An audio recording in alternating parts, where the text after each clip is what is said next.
सजा है तुम्ही से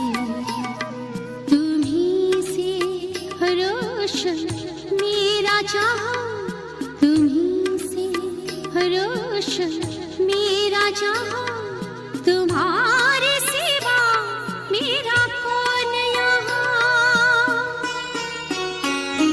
तकदीर बनी है तुम्ही से, हर ख्वाब सजा है तुम्ही से रोशन मेरा जहां, तुम्हारे सिवा मेरा कौन यहाँ। मेरा जीवन बाबा मेरे प्राण हो, लहू की तराने हर सांस हो। मेरा जीवन बाबा मेरे प्राण हो, लहू की तराने हर सांस हो। मेरा जीवन बाबा मेरे प्राण हो, लहू की तराने हर सांस हो।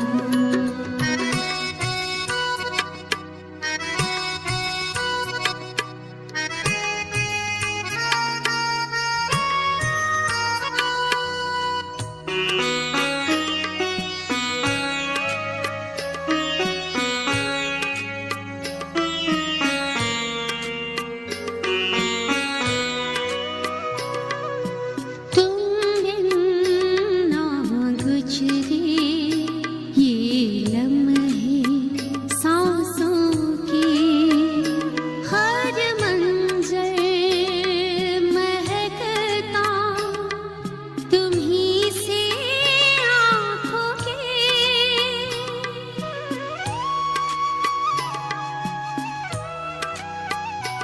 तुम बिन ना गुजरे ये लम्हे सांसों के, हर मंजर महकता तुम्ही से आँखों के। तेरे प्यार सा है प्यार कहाँ, तेरे प्यार सा है प्यार कहाँ, तुम्हारे सिवा मेरा कौन यहाँ। तकदीर बनी है तुम्ही से, हर ख्वाब सजा है तुम्ही से। मेरा जीवन बाबा मेरे प्राण हो, लहू की तराने हर सांस हो। मेरा जीवन बाबा मेरे प्राण हो, लहू की तराने हर सांस हो। मेरा जीवन बाबा मेरे प्राण हो, लहू की तराने हर सांस हो।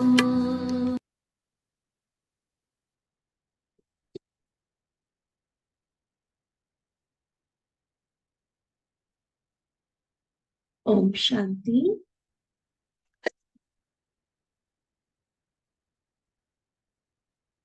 भाग्य विधाता, सर्व की तकदीर जगाने वाला स्वयं बाबा जब से हमें मिल जाता है, हमारे जीवन में बृहस्पति की दशा हो जाती है। संगम युग जो चढ़ती कला का युग है, इस युग का हम आनंद लेने लगते हैं। जब हम बाबा के बच्चे बनते हैं, बहुत सारे ज्ञान की नई नई संकल्पनाएं, नए नए कॉन्सेप्ट्स हमें समझने को मिलते हैं। उस समझ, बाबा के ऊपर निश्चय और पर्सनल जो अनुभव हमें होते चले जाते हैं, एक अलग सा ही उमंग, उत्साह, खुशी मन में जो बाबा के प्रति प्यार की लहर रहती है। अपने पुरुषार्थ के लिए, सेवा के लिए क्या कुछ ना कर जाऊं वाली जो एक जोश वाली फीलिंग रहती है। देखा जाता है कि उस उमंग उत्साह को, उस जोश को कायम रखने वाले, या दिन प्रतिदिन सदा वो उत्साह बढ़ता जाए, ऐसे बहुत कम बच्चे होते हैं। जैसे दुनिया में कहावत है, नए के 9 दिन। तो कई बार हम बच्चे भी इस अनमोल ईश्वरीय जीवन के बचपन को भूल जाते हैं। बाबा मिला, भक्ति का फल मिला, जन्मों की आस पूरी हुई, ये जो एक तृप्ति का भाव होता है, खुशी होती है अंदर में, वो धीरे धीरे एक दूसरे के देखा देखी प्रदर्शन में आते या हद की इच्छाओं के चलते, नाम मान शान की इच्छाओं के चलते वो उमंग उत्साह कम होने लगता है। इसलिए साकार मुरली का एक बहुत फेमस सॉन्ग, बहुत मशहूर गीत हम सभी ने सुना है, बचपन के दिन भुला न देना, आज हंसे कल रुला न देना। तो वो ईश्वरीय बचपन, और बच्चे से फिर एक ये अंडरस्टूड है प्रकृति के नियम अनुसार, फिर वो बच्चे में ग्रोथ दिखाई दे, उसकी उन्नति, उसका विकास दिखाई देना चाहिए। बचपन के दिन न भूलने का अर्थ है कि वो उमंग उत्साह, वो खुशी ना भूले, लेकिन दिन ब दिन जैसे हम आगे बढ़ते जा रहे हैं, वो वृद्धि, वो उन्नति हमारे जीवन में दिखनी चाहिए। लेकिन प्रैक्टिकली क्या होता है, बच्चों की अवस्था ऊपर नीचे होती रहती है, कभी चढ़ती कला, कभी उतरती कला, कभी बहुत शक्तिशाली, कभी कमजोर, कभी एकदम विजयी, और कभी हिम्मत भी हार कर बैठने वाली, दिल शिकस्त होकर बैठने वाली। अलग अलग तरह के मूड, अलग अलग तरह की स्थिति हमारी बदलती रहती है। तो आज की मुरली में बाबा ने विशेष रूप से किस तरह से सदा हमारी चढ़ती कला रहे और उस आधार पर रिजल्ट क्या होगा, इस बारे में एक्सप्लेन किया है। बहुत अच्छी बाबा की मुरली है, जैसे कि हर बाबा की मुरली खासकर हमें अपना दर्पण दिखाने वाली होती है, कुछ गहरा रियलाइजेशन कराने वाली होती है, जिस आधार पर हम खुद की चेकिंग इजीली कर सकते हैं, और जहां जहां जरूरत है सुधारने की, अटेंशन देने की, खास काम करने की, उस पर हम अपना फोकस कर सकते हैं। आज की बाबा की मुरली 2 मई 1982 की, जिसका सार है विशेष जीवन कहानी बनाने का आधार सदा चढ़ती कला। ब्राह्मण आत्माएं संसार में तो विशेष है, लेकिन विशेष में भी विशेष अगर हमने अपने जीवन को बनाना है, तो स्थिति कैसी हो, सदा चढ़ती कला। कल जहां थे उससे आज और आगे, जहां आज खड़े हैं आने वाले कल में हम और आगे बढ़ चुके होंगे, और अधिक सूक्ष्म लेवल तक परिवर्तन लाया होगा, और अधिक बाबा के समीप हम पहुंचे हुए होंगे, और अधिक संपूर्णता के नजदीक हम पहुंचे होंगे। परसेंटेज हमारी गुणों शक्तियों की बढ़ी हुई हो, इसको कहते हैं चढ़ती कला। तो विशेष जीवन कहानी बनाने का आधार सदा चढ़ती कला। तो व्यक्त बाप दादा श्रेष्ठ आत्माओं प्रति बोले, चात्रक की तरह तैयार है ना सभी सुनने के लिए। बाबा को सम्मुख देखते हुए बाबा के द्वारा उच्चारण किए हुए ये महावाक्य बड़े ध्यान से सुनेंगे। बाबा कहते, बाप दादा हर एक बच्चे की जीवन कहानी देख रहे हैं, हर एक की जीवन कहानी में क्या क्या तकदीर की रेखाएं रही, सदा एक रस उन्नति की ओर जाते रहे हैं, वह उतराई और चढ़ाई में चल रहे, कभी अवस्था बहुत ऊपर, कभी डाउन, क्या हाल है हमारा बाबा देख रहे हैं। कई में दोनों प्रकार की उतराई और चढ़ाई, दोनों प्रकार की लकीर अर्थात जीवन की लीला दिखाई दी। जब चढ़ाई के बाद किसी भी कारणवश चढ़ती कला के बजाय उतरती कला में आते हैं, तो उतरने का प्रभाव भी अपनी तरफ खींचता है। जैसे स्थूल रूप से भी अगर हम उतरने लगते हैं, तो ग्रेविटी के हिसाब से हम और मतलब फास्ट गति से उतरते हैं, तो उतरना शुरू करने की देर है, वो उतरन हमारी और मतलब जो ढलान है ना, वो हमें और नीचे की तरफ ले जाती है, अपने आप वो नीचे की तरफ खींचती है। इसी को बाबा कह रहे हैं, अलौकिक स्थिति के हिसाब से भी जहां हमने एक गलती करना शुरू कर दिया, जहां एक छोटी सी मर्यादा का उल्लंघन करना शुरू किया, जैसे दुनिया में भी बोलते ना, एक झूठ छिपाने के लिए 100 झूठ और बोलने पड़ते हैं, तो इस तरह से और वो हम उतरते चले जाते हैं। जैसे बहुत काल की चढ़ती कला का प्रभाव बहुत काल की प्राप्ति कराता है।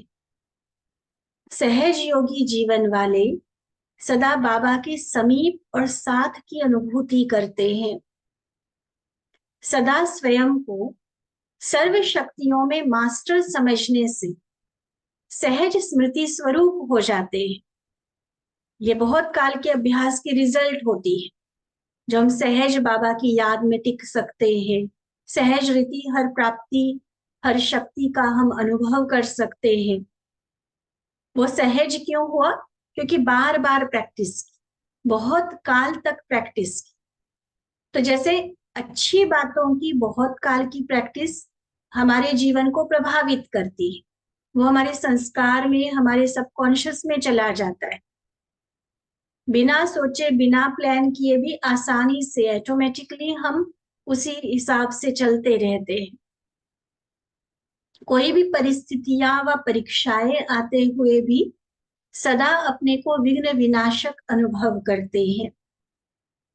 तो जैसे बहुत काल की चढ़ती कला का बहुत काल ऐसी शक्तिशाली स्थिति का अनुभव करते हैं, ऐसे जो बात पॉजिटिव बातों के लिए, वही बात निगेटिव के लिए भी लागू होती है।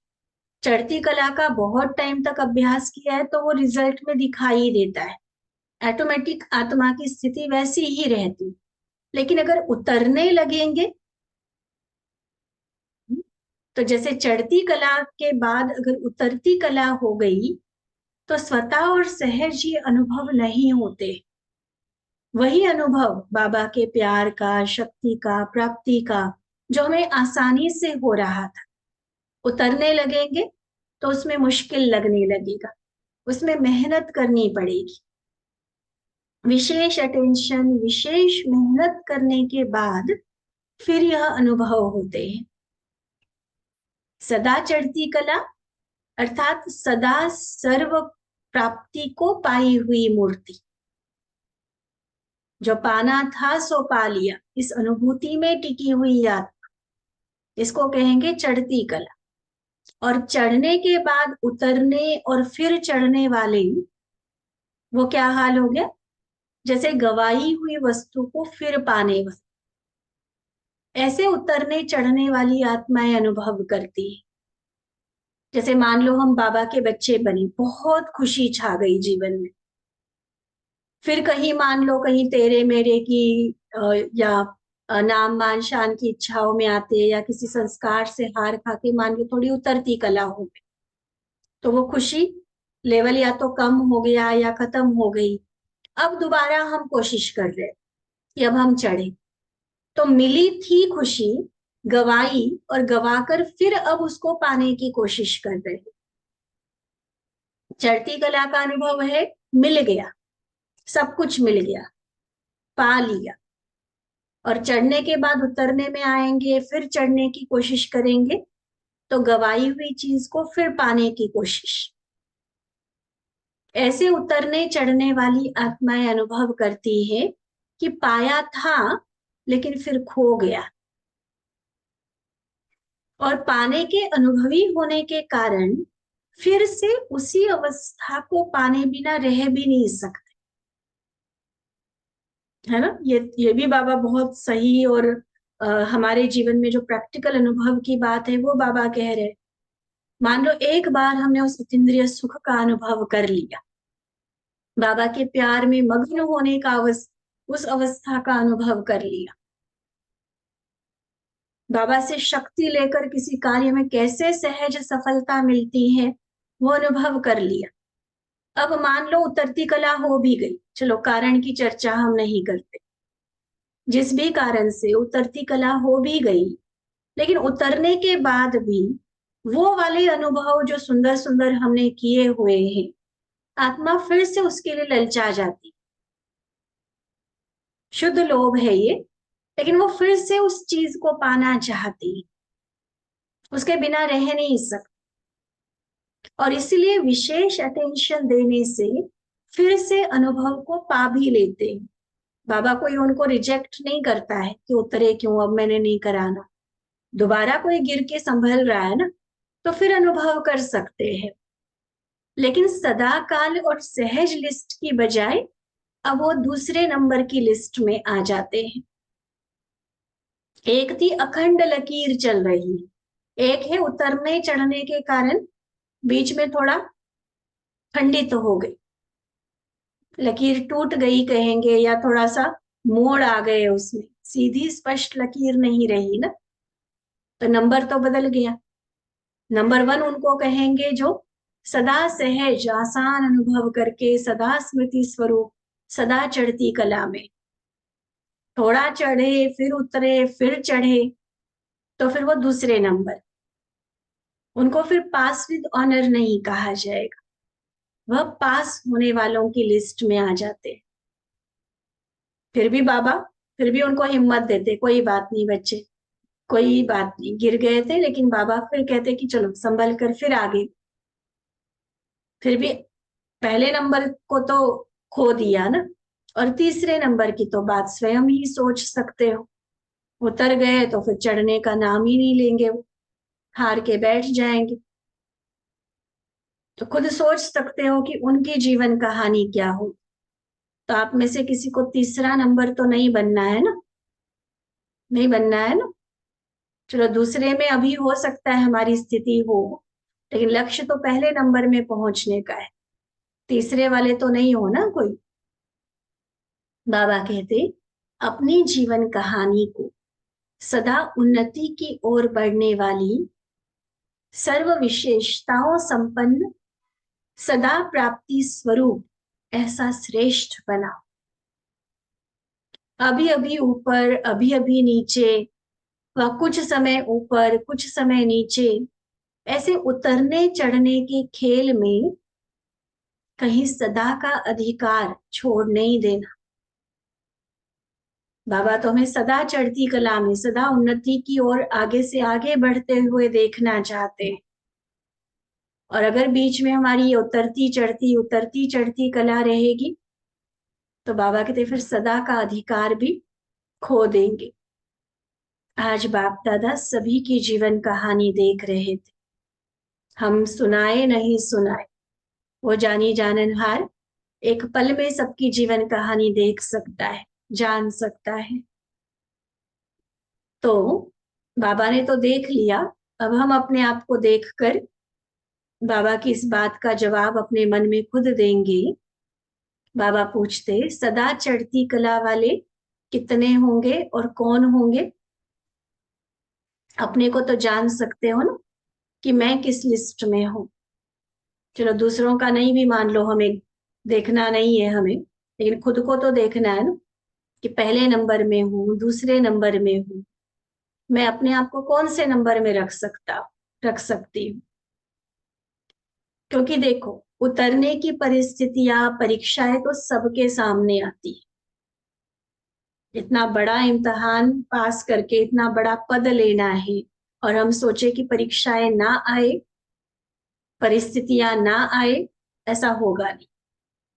चाहे वो जन्म जन्म के हिसाब किताब के कारण को हो, चाहे इतना ऊंचा पद लेना है उस कारण से को हो, चाहे माया का राज्य खत्म करके हम अपना ला रहे हैं इसलिए माया की तरफ से आने वाली परिस्थितियां को हो, जन्म जन्म जिन जिनके साथ भी हमने अपने कर्मों के हिसाब किताब बनाए हुए उन लोगों से आने वाली हो सकती है। तो कई तरह की वैरायटी परिस्थितियां, एक तरह की भी नहीं, वैरायटी परिस्थितियां जो हमें फिर से उतार सकती है, चढ़ती कला से उतरती कला में ला सकती। ऐसी परिस्थितियां परीक्षाएं सबके सामने आनी है। बिना परीक्षा के तो कोई भी पास नहीं हो सकता। लेकिन अब परीक्षा में नंबर किस आधार पर डिसाइड होते हैं, आज वो 3 बातें बाबा ने बताई। ध्यान से सुनेंगे, समझेंगे भी, और उस आधार पर हम खुद को देखेंगे कि मेरे सामने जब कोई परीक्षा आती है तो क्या इन तीनों बातों में मैं पास हूं।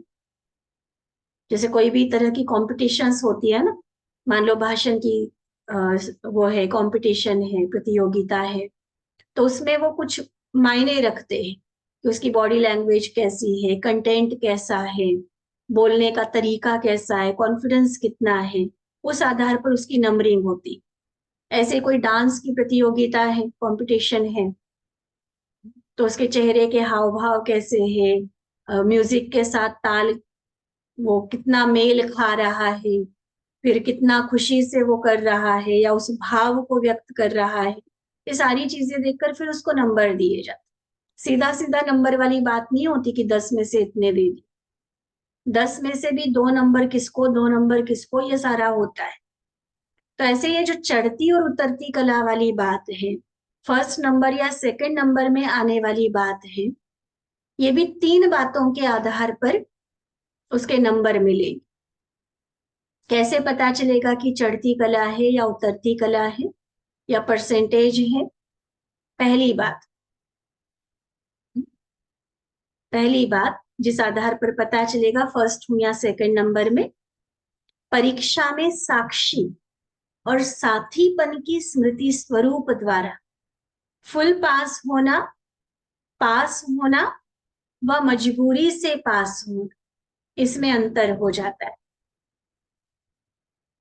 परीक्षा आई मेरे सामने, कई तरह की परिस्थिति आई, अब उसमें मैं साक्षी हो गई, अपने आप को डिटैच हम कर पाए कि ये परिस्थिति अलग है और मैं अलग हूं, और वहां पर मैंने बाबा को साथ लेकर कितना विजयी अपने आप को बनाया। ठीक है, साक्षी में भी परसेंटेज हो जाते हैं, बाबा को साथी बनाने में भी परसेंटेज हो जाते हैं। तो उस हिसाब से बाबा कह रहे हैं कि पहला नंबर फिर इसमें डिसाइड हो जाता। दूसरा, बड़ी परीक्षा को छोटा समझना व छोटी सी बात को बड़ा समझना, इसमें अंतर हो जाता है। तिल का ताड़ बनाते हैं या पहाड़ को राई बनाते हैं, कहावतें बनी हुई है। देखो, बात कई बार छोटी सी होती है। मान लो शरीर की प्रॉब्लम ही ले लो, थोड़ा सा बुखार हो गया, थोड़ा सा सिर दर्द हो गया, या थोड़ा सा क्लाइमेट चेंज के कारण शरीर पर, तबीयत पर असर आ गया, होता है ना, सबके लिए होता है। कोई उसी को पकड़कर 2-2 दिन पड़े रहेंगे और कोई उसमें भी काम करते रहेंगे। कोई तो इतना कि बड़े से बड़ी लाइलाज बीमारी, जिसका कोई मतलब डॉक्टर ने भी हाथ खड़े कर दिए, इतनी तकलीफ है, सब है, मम्मा का एग्जाम्पल हमारे सामने है, और फिर भी मुस्कुराते हुए भाव से रूहानी स्थिति में रहकर सबको अंगूर की टोली दे रही है ना। परिस्थिति ऐसा नहीं है कि मम्मा के सामने नहीं थी, बाबा के सामने, दादियों के सामने नहीं थी, लेकिन उस पहाड़ को राई बनाकर बड़ी बात को, बड़ी परिस्थिति को छोटा मान के चल रहे हैं, अपने कल्प कल्प के विजयी पने की स्मृति से या बाबा के साथ से, कि जब सर्वशक्तिमान मेरे साथ है तो मेरे सामने कोई तूफान क्या कर सकता है। जिस दिए को खुद भगवान का वरदान प्राप्त है, उसको कोई तूफान कैसे हरा सकता। तो उसके लिए बड़ी सी बड़ी परिस्थिति भी छोटी लगेगी उसको। और कोई होंगे खुद कमजोर स्थिति है ना, तो छोटी छोटी बातों का भी बहुत बड़ा इश्यू बना देंगे। चाहे वो शरीर की प्रॉब्लम है, चाहे संबंधों में कोई बात हुई है, किसी ने कुछ चलते चलते बोल ही दिया है, मान लो, इतना बड़ा इश्यू उसका बना देंगे कि पता नहीं जैसे क्या हो गया। तो ये दूसरा पॉइंट जिस आधार पर हमारे नंबर बनते हैं, कि हम बड़ी बात को छोटा बनाने वाले हैं या छोटे को बड़ा बनाने वाले। और तीसरा, पहला क्या था, साक्षी और साथी। परिस्थितियों से साक्षी बाबा के साथी। दूसरा, बड़े को छोटा या छोटे को बड़ा हम समझते। और तीसरा, कोई छोटी सी बात ज्यादा सिमरन, वर्णन और वातावरण में फैलाए, इससे भी छोटे को बड़ा कर देते हैं। और कोई फिर बड़ी बात को भी चेक किया और साथ साथ चेंज कर दिया। चलो मान लो हो गई ये गलती, मेरे से हुई, किसी से हुई, उसको फैलाओ नहीं वातावरण, बार बार उसका चिंतन करके इसने ऐसा किया, उसने वैसा किया, फिर 10 जनों को और सुनाएंगे, फिर वातावरण बनाएंगे, ये नहीं। चलो अगर गलत कुछ हुआ भी है ना, तो साथ साथ उसका सॉल्यूशन निकाल के, उसका हल करके, फुल स्टॉप लगा के आगे बढ़ो। फुल स्टॉप लगाना अर्थात सदा के लिए, भविष्य के लिए फुल स्टॉक जमा कर, स्टॉक माना जमा का खाता हो, आगे के लिए फुल पास के अधिकारी बन। तो ऐसे बहुत काल की चढ़ती कला के तकदीरवान बन जाते हैं। तो समझा जीवन कहानी की विशेषता क्या रखनी। अब 3 चेकिंग पॉइंट्स में से अगर नंबर 1 में हमें आना है तो क्या क्या करना होगा।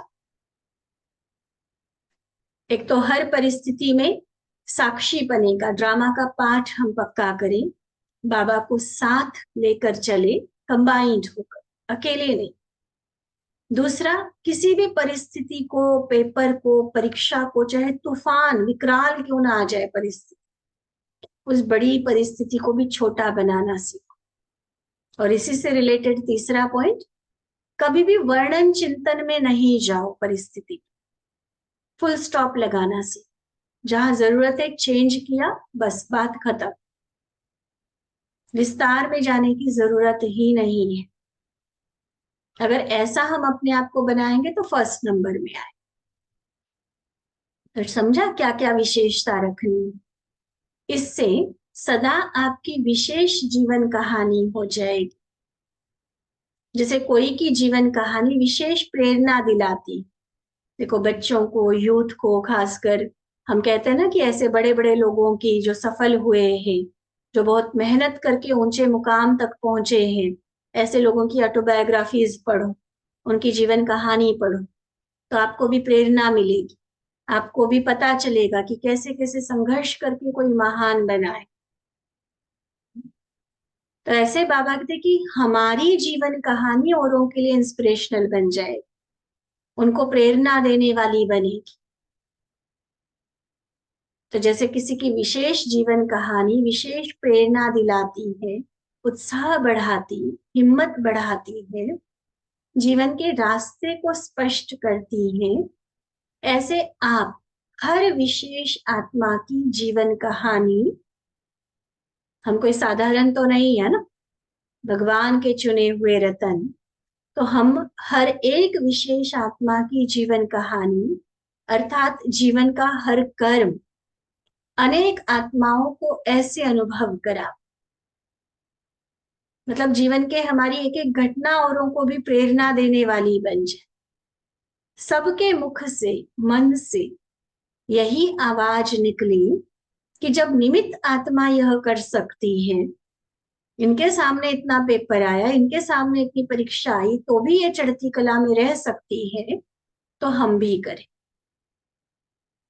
अगर हमें फिसलता, गिरता, फेल होता हुआ देखेंगे तो बेचारे हमारे पीछे चलने वालों में क्या हिम्मत रही। तो हमें वो लिविंग एग्जाम्पल बनना है, प्रैक्टिकल उदाहरण बनना है कि हमें देखकर औरों को भी लगे कि ये कर सकते हैं, तो हम भी करके दिखाएं, हम भी आगे बढ़ेंगे, हम भी सभी को आगे बढ़ाएंगे। ऐसी प्रेरणा योग्य विशेष जीवन कहानी सदा बना। समझा क्या करना है। क्लियर हुई बाबा की बात कि बाबा की अपेक्षा क्या है हमसे, किस रूप में, किस कला में बाबा हमें देखना चाहते। अच्छा, आज तो डबल विदेशियों के मिलने का दिन है। एक तरफ है विदेशियों का, दूसरे तरफ है फिर बहुत नजदीक वालों का, माना मधुबन वासियों का।